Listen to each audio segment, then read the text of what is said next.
તો સૌ પ્રથમ તો આપણે મંદિરમાં એન્ટર થાય એટલે સૌ પ્રથમ તો આપણે દ્વારકાધીશની ધજાના દર્શન થાય છે અને આ સાઈડ આપણે આવેલું છે દ્વારકાધીશનું મંદિર। જય માતાજી, જય દ્વારકાધીશ મિત્રો, સ્વાગત છે મિત્રો તમારું આજના આપણા એક નવા વ્લોગની અંદર। મિત્રો હમણાં 2-3 દિવસથી આપણા વ્લોગ નહોતા આવતા કેમ કે મારી તબિયત છે એ હમણાં બહુ બગડી ગઈ હતી, તાવ ને એવું આવી ગયું હતું ને અવાજ પણ મારો હાવ બેસી ગયો હતો, એટલા માટે 2-3 દિવસથી આપણા વ્લોગ નહોતા આવતા। આજે છે મિત્રો રવિવાર, એટલા માટે અમે લોકો જવાના છીએ, ક્યાં જવાનું છે? મૂળ દ્વારકા। મૂળ દ્વારકા? તો આજે અમે બે માણસ જવાના છીએ મૂળ દ્વારકા। મારી હારે છે મારો ભાઈ અને ભાભી, એ લોકો પણ આવવાના છે ને આજે અમે લોકો જવાના છીએ મૂળ દ્વારકા, જેને મિની દ્વારકા તરીકે પણ ઓળખવામાં આવે છે। તો બસ મિત્રો વિડીયોમાં છેલ્લે સુધી બના રહેજો, તમને પણ બહુ મજા આવશે। તો હાલો મિત્રો આજે હું તમને બતાવું મિની દ્વારકા। જો આને છે ને એટલી વારમાં પાણીની તરહ લાગી ગઈ। જો મિત્રો આ છે આપણો ઘરનો બગીચો, જે મસ્ત મસ્ત ફૂલઝાડ ને એવું આપણે વાવ્યું છે ઘર નજીક બાજુમાં। જો આ ગુલાબ પણ બહુ મસ્ત આવી ગયા છે।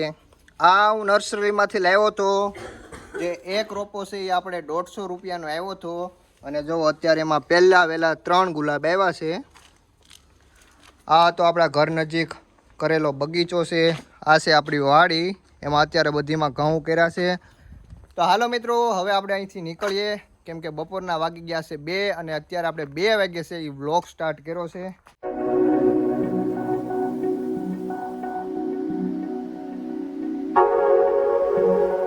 હાલ મિત્રો અત્યારે અમે પહોંચી ગયા છીએ મૂળ દ્વારકા અને તમે જોઈ શકો છો આ છે આપણા ખોડિયારમાંનું મંદિર છે અને બાજુમાં છે હરસિદ્ધિ માતાનું મંદિર, અને આપણે જે ઉપર જઈએ ત્યાં છે દ્વારકાધીશનું મંદિર અને બાજુમાં છે દરિયો।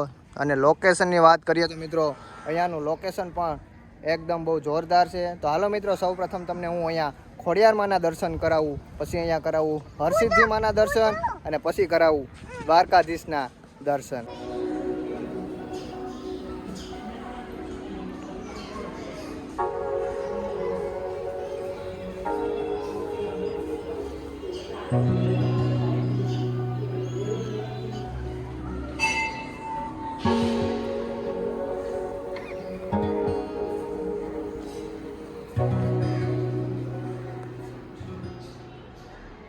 અત્યારે અમે પહોંચી ગયા છીએ ફાઇનલી મંદિરે, તમને પણ કૃષ્ણ ભગવાનના દર્શન કરાવું।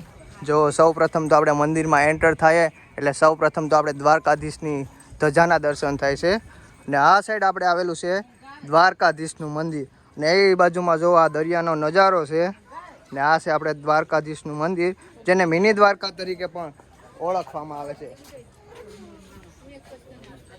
આ છે આપણા કૃષ્ણ ભગવાનની મૂર્તિ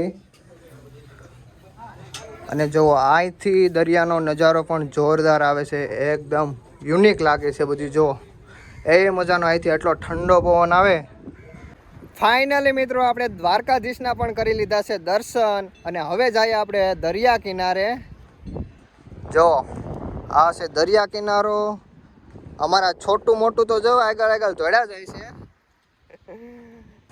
જો અહીંયા નાસ્તાનું કામકાજ ચાલુ છે। હવે અમારા ભાઈ છે ને એ હારો નાસ્તો લેતા આવ્યા, નાસ્તો કરી લઈએ। ગાંઠિયા છે, ચવાણું છે, ઊંધિયું બધું છે, કેમ કે અમારે છે ને આને જ્યાં જાય ને ભૂખ બહુ લાગી જાય। કેમ એટલે તાર બાપાને બહુ ભૂખ લાગે? હે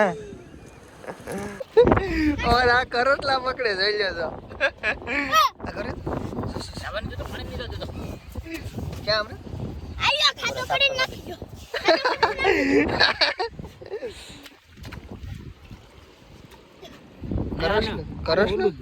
કરસલો હા